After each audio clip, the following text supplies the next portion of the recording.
Les textes liturgiques du vendredi 18 avril 2025. Première lecture.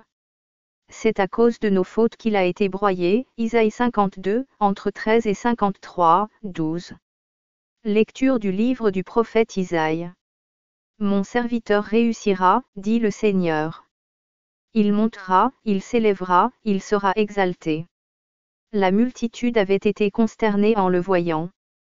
Car il était si défiguré qu'il ne ressemblait plus à un homme. Il n'avait plus l'apparence d'un fils d'homme. Il étonnera de même une multitude de nations. Devant lui les rois resteront bouche bée. Car ils verront ce que, jamais, on ne leur avait dit. Ils découvriront ce dont ils n'avaient jamais entendu parler. Qui aurait cru ce que nous avons entendu?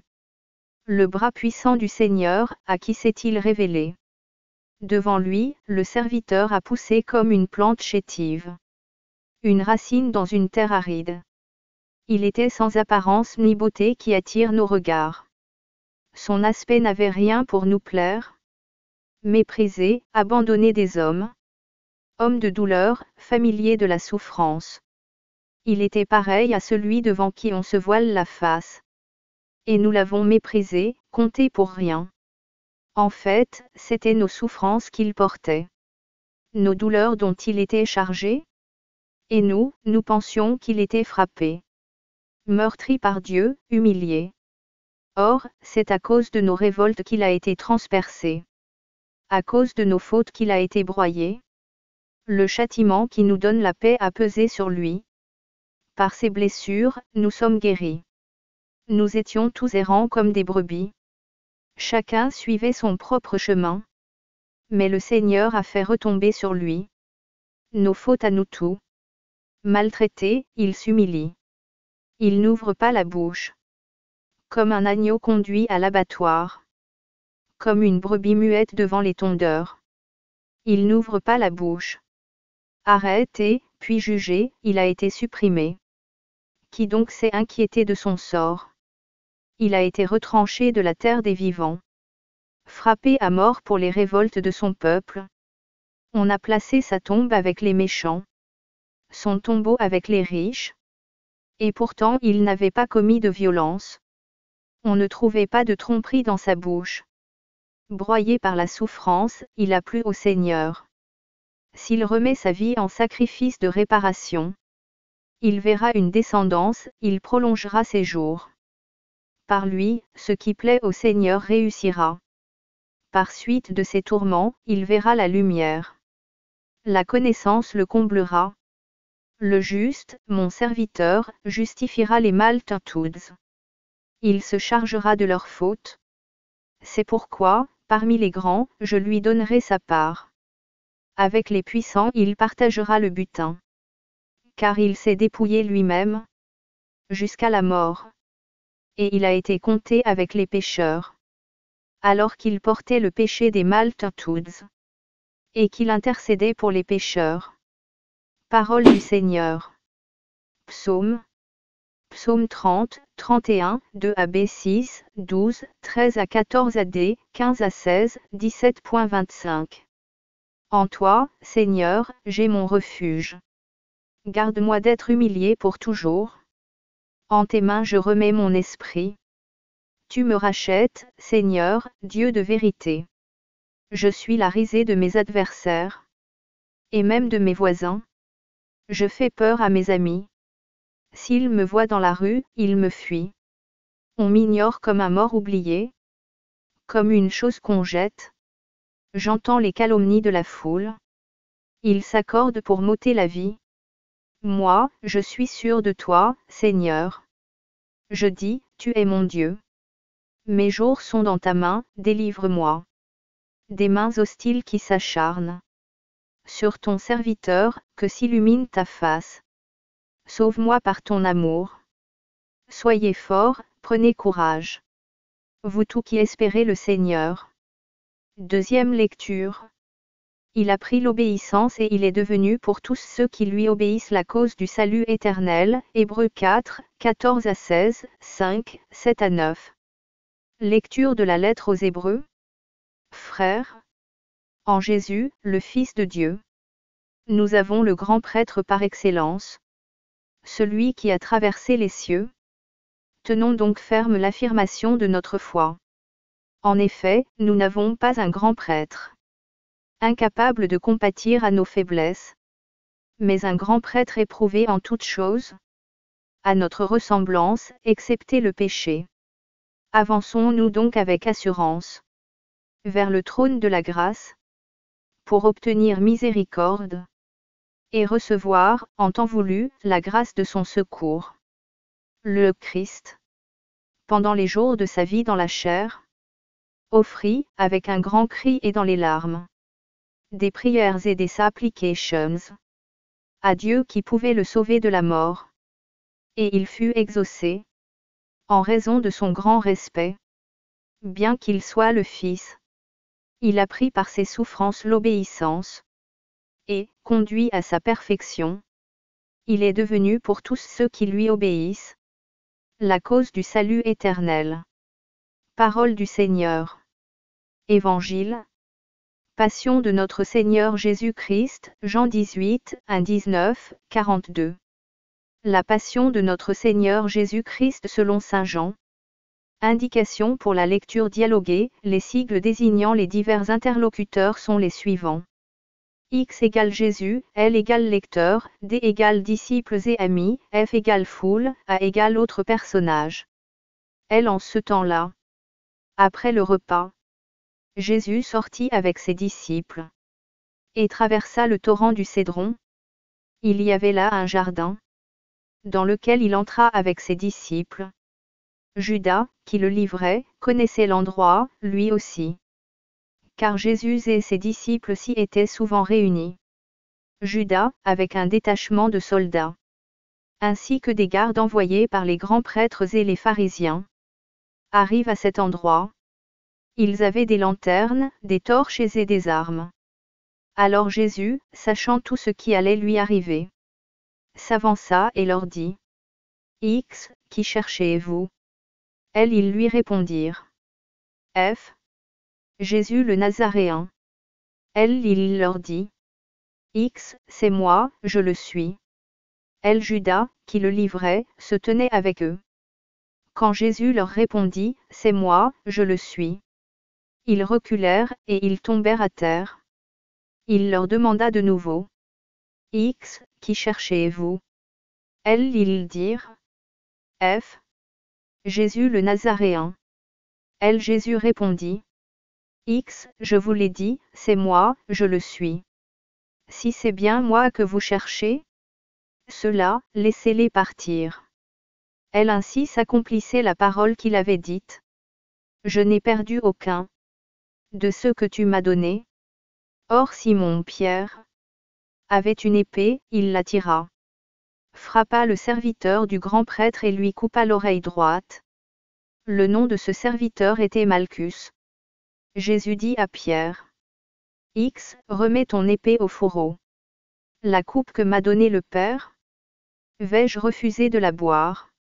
Elle, alors la troupe, le commandant et les gardes juifs se saisirent de Jésus et le ligotèrent. Ils l'emmenèrent d'abord chez Reine, beau-père de Saïphe, qui était grand prêtre cette année-là. Saïphe était celui qui avait donné aux Juifs ce conseil: Il vaut mieux qu'un seul homme meure pour le peuple. Or Simon-Pierre, ainsi qu'un autre disciple, suivait Jésus. Comme ce disciple était connu du grand prêtre, il entra avec Jésus dans le palais du grand prêtre. Pierre se tenait près de la porte, dehors. Alors l'autre disciple, celui qui était connu du grand prêtre, sortit, dit un mot à la servante qui gardait la porte, et fit entrer Pierre. Cette jeune servante dit alors à Pierre: Ah!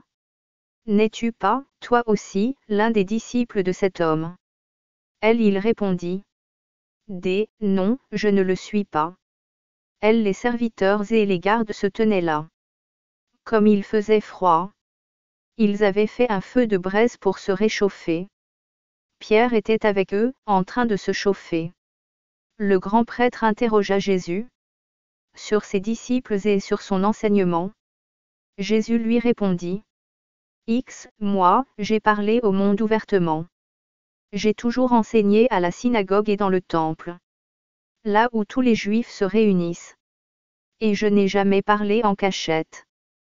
Pourquoi m'interroges-tu? Ce que je leur ai dit, demande-le. À ceux qui m'ont entendu. Eux savent ce que j'ai dit. Elle, à ces mots, un des gardes, qui était à côté de Jésus, lui donna une gifle en disant: Ah! C'est ainsi que tu réponds au grand prêtre. Jésus lui répliqua: Si j'ai mal parlé, montre ce que j'ai dit de mal. Mais si j'ai bien parlé, pourquoi me frappes-tu? Reine l'envoya, toujours ligoté, au grand prêtre Saïphe. Simon-Pierre était donc en train de se chauffer. On lui dit: Ah! N'es-tu pas, toi aussi, l'un de ses disciples? Pierre le nia et dit: Non, je ne le suis pas. Un des serviteurs du grand prêtre, parent de celui à qui Pierre avait coupé l'oreille, insista: Ah! Est-ce que moi, je ne t'ai pas vu dans le jardin avec lui? Encore une fois, Pierre le nia. Et aussitôt un coq chanta. Alors on emmène Jésus de chez Saïphe au prétoire. C'était le matin. Ceux qui l'avaient amené n'entrèrent pas dans le prétoire, pour éviter une souillure, et pouvoir manger l'agneau pascal. Pilate sortit donc à leur rencontre et demanda: Ah! Quelle accusation portez-vous contre cet homme? Ils lui répondirent: S'il n'était pas un malfaiteur, nous ne t'aurions pas livré cet homme. Pilate leur dit: Ah! Prenez-le vous-mêmes et jugez-le, suivant votre loi. Les Juifs lui dirent: Nous n'avons pas le droit de mettre quelqu'un à mort. Ainsi s'accomplissait la parole que Jésus avait dite, pour signifier de quel genre de mort il allait mourir. Alors Pilate rentra dans le prétoire. Il appela Jésus et lui dit: Ah! Es-tu le roi des Juifs? Jésus lui demanda: Dis-tu cela de toi-même? Ou bien d'autres te l'ont dit à mon sujet? Pilate répondit: Ah! Est-ce que je suis juif, moi? Ta nation et les grands prêtres t'ont livré à moi. Qu'as-tu donc fait? Jésus déclara: Ma royauté n'est pas de ce monde. Si ma royauté était de ce monde, j'aurais des gardes qui se seraient battus, pour que je ne sois pas livré aux Juifs. En fait, ma royauté n'est pas d'ici. Pilate lui dit: Ah! Alors, tu es roi? Jésus répondit: C'est toi-même qui dis que je suis roi. Moi, je suis né, je suis venu dans le monde pour ceci. Rendre témoignage à la vérité. Quiconque appartient à la vérité, écoute ma voix. Pilate lui dit: Ah! Qu'est-ce que la vérité? Ayant dit cela, il sortit de nouveau à la rencontre des Juifs. Et il leur déclara: Ah! Moi, je ne trouve en lui aucun motif de condamnation. Mais, chez vous, c'est la coutume que je vous relâche quelqu'un pour la Pâque. Voulez-vous donc que je vous relâche le roi des Juifs? Alors ils répliquèrent en criant: Pas lui, mais Barabbas. Or ce Barabbas était un bandit. Alors Pilate fit saisir Jésus pour qu'il soit flagellé. Les soldats tressèrent avec des épines une couronne, qu'ils lui posèrent sur la tête. Puis ils le revêtirent d'un manteau pourpre. Ils s'avançaient vers lui. Et ils disaient: Salut à toi, roi des Juifs. Et ils le giflaient. Pilate, de nouveau, sortit dehors et leur dit: Ah! Voyez, je vous l'amène dehors. Pour que vous sachiez que je ne trouve en lui aucun motif de condamnation. Jésus donc sortit dehors, portant la couronne d'épines et le manteau pourpre. Et Pilate leur déclara: Ah! Voici l'homme. Elle quand ils le virent. Les grands prêtres et les gardes se mirent à crier. F. Crucifie-le. Crucifie-le. Elle Pilate leur dit. A. Prenez-le vous-même, et crucifiez-le. Moi, je ne trouve en lui aucun motif de condamnation. Ils lui répondirent. F. Nous avons une loi. Et suivant la loi il doit mourir. Parce qu'il s'est fait fils de Dieu. Quand Pilate entendit ces paroles, il redoubla de crainte. Il rentra dans le prétoire, et dit à Jésus. Ah. D'où es-tu? Jésus ne lui fit aucune réponse. Pilate lui dit alors. Ah. Tu refuses de me parler, à moi. Ne sais-tu pas que j'ai pouvoir de te relâcher? Et pouvoir de te crucifier? Jésus répondit. X, tu n'aurais aucun pouvoir sur moi. Si tu ne l'avais reçu d'en haut. C'est pourquoi celui qui m'a livré à toi porte un péché plus grand. Dès lors, Pilate cherchait à le relâcher. Mais des Juifs se mirent à crier. F. Si tu le relâches, tu n'es pas un ami de l'empereur. Quiconque se fait roi s'oppose à l'empereur. En entendant ces paroles, Pilate amena Jésus au dehors. Il le fit asseoir sur une estrade. Au lieu dit le dallage. En hébreu, Gabata. C'était le jour de la préparation de la Pâque. Vers la 6e heure, environ midi. Pilate dit aux Juifs. Ah! Voici votre roi. Alors ils crièrent. F. À mort! À mort! Crucifie-le! Pilate leur dit. Ah! Vais-je crucifier votre roi? Les grands prêtres répondirent. F. Nous n'avons pas d'autre roi que l'empereur. Alors, il leur livra Jésus pour qu'il soit crucifié. Ils se saisirent de Jésus. Et lui-même, portant sa croix, sortit en direction du lieu dit le crâne, ou calvaire, qui se dit en hébreu Golgotha. C'est là qu'ils le crucifièrent, et 2 autres avec lui. Un de chaque côté, et Jésus au milieu.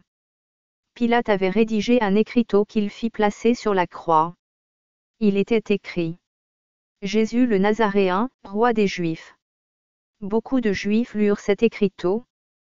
Parce que l'endroit où l'on avait crucifié Jésus était proche de la ville. Et que c'était écrit en hébreu, en latin et en grec. Alors les grands prêtres des Juifs dirent à Pilate. F. N'écris pas, roi des Juifs, mais. Cet homme a dit, je suis le roi des Juifs. Pilate répondit. Ah. Ce que j'ai écrit, je l'ai écrit. Quand les soldats eurent crucifié Jésus, ils prirent ses habits. Ils en firent 4 parts, une pour chaque soldat. Ils prirent aussi la tunique. C'était une tunique sans couture, tissée tout d'une pièce de haut en bas. Alors ils se dirent entre eux. Ah! Ne la déchirons pas.